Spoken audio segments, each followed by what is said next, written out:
नमस्कार दोस्तों, स्वागत है आपका हमारे YouTube चैनल में। आज की इस वीडियो में हम श्रीमद् भागवत महापुराण की कथा अध्याय 22 का पाठ करेंगे। अध्याय 22 में हम महाराज पृथु को शनकादि का उपदेश के बारे में जानेंगे। श्री मैत्री जी कहते हैं, जिस समय प्रजनन परम पराक्रमी पृथ्वीपाल पृथु की इस प्रकार प्रार्थना कर रहे थे, उसी समय वहां सूर्य के समान तेजस्वी 4 मुनीश्वर आए। राजा और उनके अनुचरणों ने देखा तथा पहचान लिया कि वे सिद्धेश्वर अपनी दिव्य कांति के संपूर्ण लोगों को पाप निर्मुक्त करते हुए आकाश से उतर कर आ रहे हैं। राजा के प्राण सनकादिकों का दर्शन करते ही जैसे विषय जीव विषयों की ओर दौड़ता उसी ओर चल पड़े। मानो उन्हें रोकने के लिए ही वे अपने सदस्यों और अनुयायियों के साथ एकाएक उठकर खड़े हो गए। जब वे मुनिगण आगे स्वीकार कर आसन पर विराजमान गए, तब शिष्टाग्रामी पृथु ने उनके गौरव से प्रबलित और विनयवंश गर्दन झुकाए हुए उनकी विधिवत पूजा की। फिर उनके चरणोदक अपने सिर के बाल इस प्रकार शिष्ट जनों सहित आचरण आदर तथा पालन करके उन्हें यही दिखाया कि सभी सत्पुरुषों को ऐसा व्यवहार करना चाहिए। सनकादिक मुनीश्वर भगवान शंकर के भी अप्रजय सोने के सिंहासन पर वे ऐसे सुशोभित हुए जैसे अपने स्थानों पर अग्नि देवता। महाराज पृथु बड़ी श्रद्धा और संयम के साथ प्रेम पूर्वक उनसे कहा। पृथु जी ने कहा, मंगल मूर्ति मुनीश्वर हो, आपने दर्शन तो योगियों के भी दुर्लभ है। मुझसे ऐसा क्या पुण्य बना जिससे स्वतः आपका दर्शन प्राप्त हुआ, जिस पर ब्राह्मण अथवा अनुचरणों के सहित श्री शंकर या विष्णु भगवान प्रसन्न हो। उसके लिए हो तो और परमलोक में कौन सी वस्तु दुर्लभ है। इस दृश्य परपक्ष के कारण महत्व अधीयत स्वर्गरत है, तो भी इस दृष्टि वे सर्वसाक्षी आत्माओं को नहीं देख सकते। इसी प्रकार भी आप समस्त लोकों में विचरते रहते हैं, तो भी अनकाधिकारी लोग आपको देख नहीं पाते।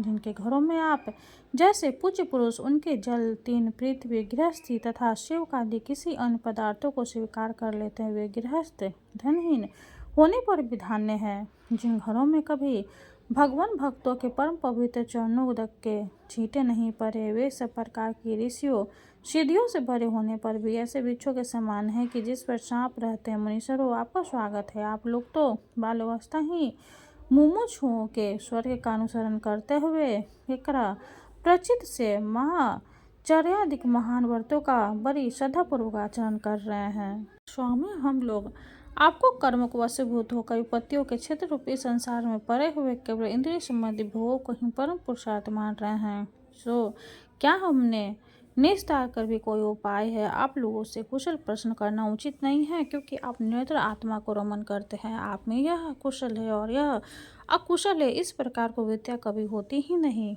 आप संसार नाल से संतप्त जीव के परम सुख दे, इसलिए आप में विश्वास करके मैं यह पूछना चाहता हूँ कि इस संसार में मनुष्य का किस प्रकार सुख माता से कल्याण हो सकता है। यह निश्चय है कि जो आत्मवान पुरुषों में आत्मा रूप से प्रकाशित होते हैं और उपासकों के हृदय में अपने स्वरूप को प्रकट करने वाले हैं, वे अजन्मा भगवान नारायण ही अपने भक्तों पर कृपा करने के लिए आप जैसे सिद्ध पुरुषों के रूप में इस पृथ्वी पर विचार करते हैं। श्री मैत्री जी कहते हैं, राजा पृथु के ये युक्तिवक्त गंभीर परिमित और मधुर वचन सुनकर श्री संत कुमार जी बड़े प्रसन्न हुआ और कुछ मुस्कुराते हुए कहने लगे। श्री संत कुमार जी ने कहा, महाराज, आपने सब कुछ जानते हुए समस्त प्राणियों के कल्याण की सृष्टि से बड़ी अच्छी बात पूछी है। सच है, साधु पुरुषों की बुद्धि ऐसी ही हुआ करती है। सत्य पुरुषों का समागम श्रोता और वक्ता दोनों को ही अभिमत होता है, क्योंकि उनके प्रश्नोत्तर सभी का कल्याण करते हैं। राजन, श्री मधुसूदन भगवान के चरणों कमल के गुणगान में अवश्य ही आपकी अविचल प्रीति है। हर किसी को इसका प्राप्त होना बहुत कठिन है और प्राप्त हो जाने पर यह हृदय के भीतर रहने वाली उस वासना रूप मल को सर्वथा नष्ट कर देती है, जो और किसी उपाय से जल्दी नहीं छूटता। शास्त्र जीवों के कल्याण के लिए भली भांति विचार करते हैं। उनमें आत्मा से भीत देहादिक के प्रति वैराग्य तथा अपने आत्मस्वरूप निर्गुण ब्राह्मण में सुदिष्ट अनुराग होना, यही कल्याण का साधन निश्चय किया करता है। शास्त्रों का यह भी कहना है कि गुरु और शास्त्र के वचनों में विश्वास रखने से, भगवान धर्मों का आचरण करने से, तत्व जिज्ञासा से, ज्ञान योग्य को निष्ठा से, योगेश्वर श्री हरि की उपासना से, नित्य प्रति पुण्य कीर्ति श्री भगवान की पावन कथाओं को सुनने, और जो लोग धन और इंद्रियों के भोगों से ही रत है, उनकी दोस्ती में प्रेम न रखने से, उन्हें प्रिय लगने वाले पदार्थों का आसक्ति पूर्वक संग्रह न करने से, भगवान द्रुम्न मीट का पान करने से सिवा अन्य समय आत्माओं में संतुष्ट रहते हुए एकांत सेवा में प्रेम रखने से, किसी भी जीव को कष्ट न देने से, निमित्त निष्ठान से, आत्महित का अनुसंधान करते रहने से, श्री हरि के पवित्र चर्य रूप में श्रेष्ठ अमृत का आस्वादन करने से, निष्काम भाव से यम नियम लोक का पालन करने से, कभी किसी की निंदा न करने से, योग क्षेम के लिए प्रयत्न न करने से, शीतोष्ण आदि इंद्रियों के सहन करने से, भक्त जनों के कानों को सुख देने वाले श्री हरि के गुणों का बार बार वर्णन करने से और बढ़ते हुए भक्ति भाव से मनुष्य कार्य कारण रूप संपूर्ण जड़ प्रचंड से वैराग हो जाता है और आत्मस्वरूप निर्गुण पर ब्रह्म में अनायास ही उनकी प्रीति हो जाती है। पर ब्रह्म में सुदृष्ट प्रीति हो जाने पर पुरुष सदगुरु की शरण लेता है। फिर ज्ञान और वैराग के प्रबल वेग के कारण वासना सुने हुए अपने अविद्या के 5 प्रकार के प्रेषकों के युक्त अहंकार करात्मक अपने लिंग शरीर को वह उसी प्रकार भस्म कर देता है जैसे अग्नि लकड़ी से प्रकट होकर फिर उसी को जला देती है। इस प्रकार लिंग देह का नाश हो जाने पर वह उसके कृतिकवादी सभी गुणों के मुक्त हो जाता है। फिर तो जैसे स्व पर वास्तव में तरह तरह के पदार्थ देखने पर भी उससे जग पड़ने पर उनमें से कोई चीज़ दिखाई नहीं देती, उसी प्रकार वह पुरुष शरीर के बाहर दिखाई देने वाले घट पादिक और भीतर अनुभव होने से सुख दुख आदि को भी नहीं देखता। इस स्थिति के प्राप्त होने से पहले ये पदार्थ ही जीवात्मा और परमात्मा के बीच में रहकर उनका भेद करते रहते हैं। जब तक अंतकरण रूप उपाधि रहती है तभी तक पुरुषों को जीवात्मा इंद्रियों के विषय और इन दोनों का संबंध करने वाले अहंकार का अनुभव होता है। इसके बाद नहीं। ब्रह्म जगत में भी देखा जाता है कि जल दर्पण आदि निमित्तों के रहने पर ही अपने बिंब और प्रतिबिंब का भेद दिखाई देता है, अन्य समय नहीं। जो लोग विषय चित्त में लगे रहते उसकी इंद्रिया विषयों को फंस जाती है तथा मन को भी उन्हीं की ओर खींच ले जाती है। फिर तो जैसे जलाशय के तीर पर उगे हुए कुशादी अपने जोर से उसका जल सोचते हुए, इसी प्रकार इंद्रिय शक्ति मन बुद्धि की विचार शक्ति को क्रमशः हर लेता है। विचार शक्ति के नष्ट हो जाने पर पूर्व पार की स्मृति जागती रहती है और स्मृति का नाश हो जाने पर ज्ञान नहीं रहता। इस ज्ञान के नाश को ही पंडित जन अपने आप अपना नाश करना चाहते हैं, जिसके उद्देश्य से अन्य सब पदार्थों में प्रीत का बोध होता है। उस महात्मा का अपने द्वार ही नाश होने से जो स्वार्थ हानि होती है उसे बढ़कर लोक में जीव की और कोई हानि नहीं होती। धन और इंद्रियों के विषयों का चिंता करना मनुष्य के सभी पुरुषार्थी का नाश करने वाला है, क्योंकि इनकी चिंता से वह ज्ञान और विज्ञान से भ्रष्ट होकर विचारती स्वयं योनि में जन्म लेता है। इसलिए जिसे अज्ञान धारण काल से पार होने की इच्छा हो उस पुरुषों को विषयों में आसक्ति कभी नहीं करनी चाहिए, क्योंकि यह धर्म अर्थ काम और मोक्ष की प्राप्ति के लिए भी बड़ी बाधक है। इन 4 पुरुषार्थों में भी अंत सबसे श्रेष्ठ मोक्ष माना गया, क्योंकि अंतरिक्ष पुरुषार्थों में सर्वदा काल का भय लगा रहता है। प्रकृति में गुण क्षोभ होने के कारण जितने भी उत्तम और अधम भाव पदार्थ प्रकट हुए हैं उनमें कुशल से रह सके ऐसा कोई भी नहीं है। काल भगवान उन सभी के कुशलता को कुचलते रहते हैं। अतः राजन, जो भगवान देह इंद्रिय प्राण बुद्धि और अहंकारों से आवित सभी अस्थावर जगन प्राणियों के हृदय में जीव के नियामक अंतर्माई आत्मा स्वरूप से सर्वत्र साक्षात प्रकाशित हो रहे हैं, उन्हें तो वह मैं ही हूँ ऐसा जानो। जिस प्रकार माला का ज्ञान हो जाने पर उसमें सर्प बुद्धि नहीं रहती, उसी प्रकार विवेक होने पर जिसका कहीं पता नहीं लगता है, ऐसा यह माया मोह प्राप्त जिसमें कार्य कारण रूप से प्रतीत हो रहा है और जो स्वयं कर्म फल कलुषित प्रकृति से परे हैं, उस नियत मुक्त निर्मल और ज्ञान स्वरूप परमात्मा को मैं प्राप्त हो रहा हूँ। संत महात्मा जिनके चरण कमलों में अंगुली कली छिलकती हुई छाल का स्मरण करके अहंकार रूप हृदय ग्रंथि जो कर्मों से गठित है इस प्रकार छीन भिन कर डालते हैं कि समस्त इंद्रियों का प्रत्याहार करके अपने अंतःकरणों में निश्चय करने वाले सन्यासी भी वैसा नहीं कर पाते। तुम उन सर्वस्व भगवान वासुदेव का भजन करो। जो लोग मन और इंद्रिय रूप मगरों से भरे हुए हैं, इस संसार सागर को युगाधिक दुष्कर साधनों से पार करना चाहते हैं, उनका उस पार पहुंचना कठिन है, क्योंकि उन्हें कर्म धारण रूप श्री हरि का आश्रय नहीं आता। तुम तो भगवान के आराध्यहीन चरण कमलों को नौका बनाकर अन्य से इस दूरस्थ समुद्र को पार कर लो। श्री मैत्री जी कहते हैं, विदुर जी ब्राह्मण जी के पुत्र आत्मज्ञानी संत कुमार जी के इस आत्मतो रूप का उपदेश पाकर महाराज पृथु ने उनकी बहुत प्रशंसा करते हुए कहा। राजा पृथु ने कहा, भगवान दीनदयाल श्री हरि ने मुझ पर पहले कृपा की थी, उसी को पूर्ण करने के लिए आप लोग पधारे। आप लोग बड़े ही दयालु हैं। जिस कार्य के लिए आप लोग पधारे थे उसे आप लोगों ने अच्छी तरह संपन्न कर दिया। अब इसके बदले में मैं आप लोगों को क्या दूं? मेरे पास तो शरीर और इसके साथ जो कुछ है वह सब महापुरुषों का ही प्रसाद है। ब्राह्मण प्राण स्त्री पुत्र सब प्रकार की सामग्रियों से भरा हुआ है। भवन, राज्य, सेना, पृथ्वी और कोश, यह सब कुछ आप ही लोगों का है, अतः आपके ही श्री चरणों में अर्पित है। वास्तव में तो सेनापतित्व, राजदंड, विधान और संपूर्ण लोगों के शासन का अधिकार वेद शास्त्रों को ज्ञाता ब्राह्मणों की है। ब्राह्मण अपना ही खाता है, अपना ही पहनता है और अपना ही वस्तु दान देता है।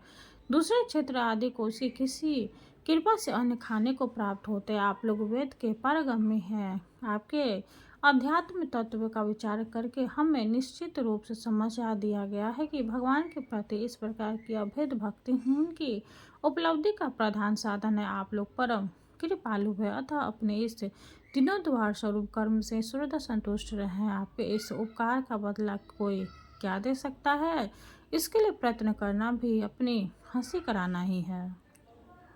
श्री मैत्री जी कहते हैं, विदुर जी, फिर आदिराज पिथु ने आत्मज्ञानियों में श्रेष्ठ सनक आदि की पूजा की और वे उनके शील की प्रशंसा करते हुए सब लोगों के सामने की आकाश मार्ग से चले गए। महात्माओं में अग्रगण महाराज पिथु उनके आत्मोपदेश पाकर चित्त के करागत से आत्माओं में स्थित होने के कारण अपने को कित्त सा अनुभव करने लगे।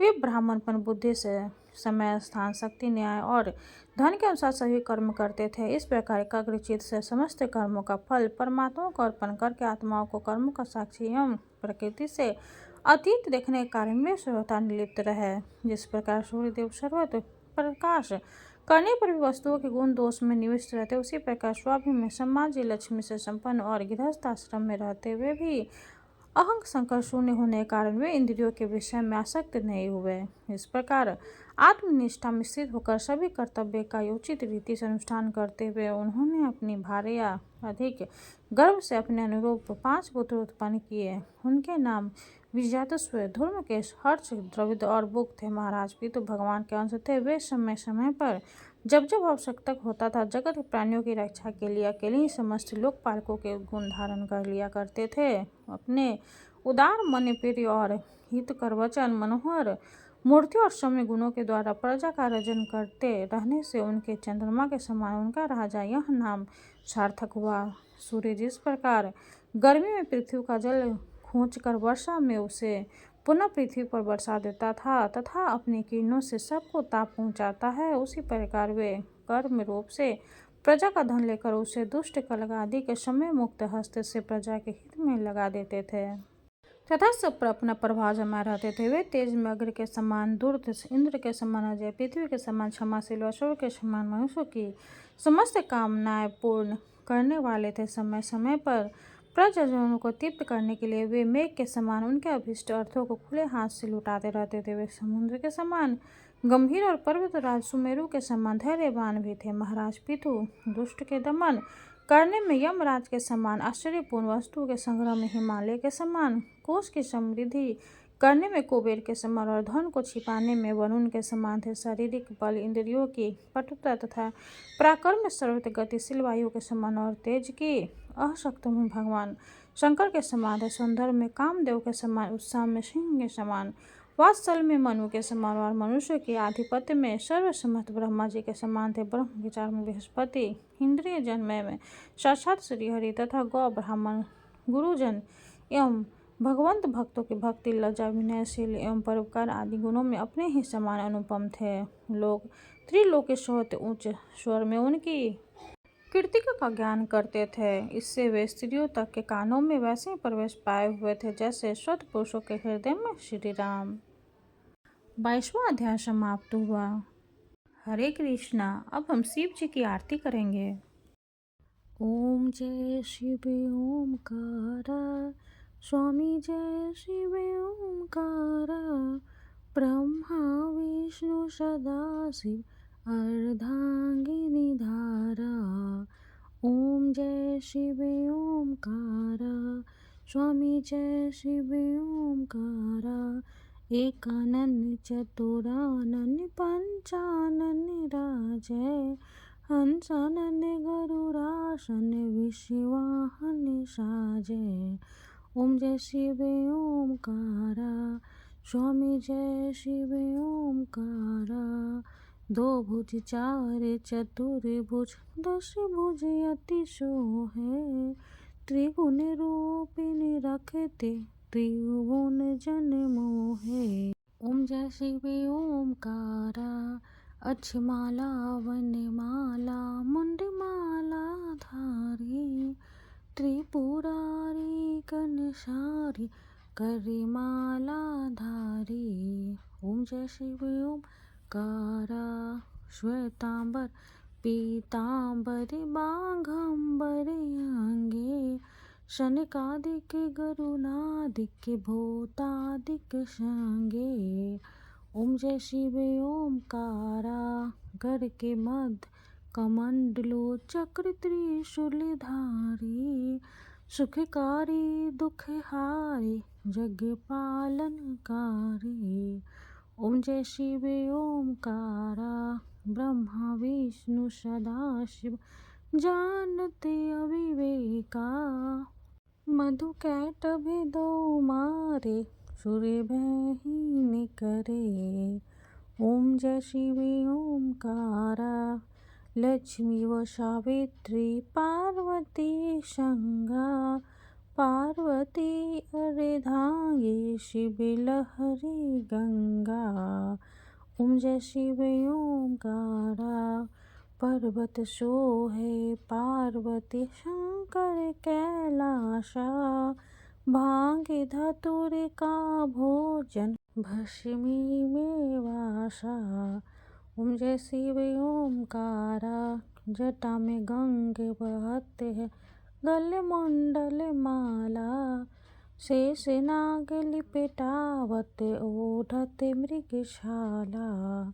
ओम जय शिव ओमकारा, काशी में विराज विश्वनाथ नंदी ब्रह्मचारी, नित्य उठे दर्शन पावत महिमा अति भारी। ओम जय शिव ओमकारा, त्रिगुण स्वामी जी की आरती जो कोई नर गावे, कहते शिवानंद स्वामी भजते शिवानंद स्वामी, मन वांछित फल पावे। ओम जय शिव ओमकारा। शंकर भगवान की जय हो। हर हर महादेव। वीडियो अगर अच्छी लगे तो लाइक कर दे, चैनल को सब्सक्राइब कर दे। धन्यवाद।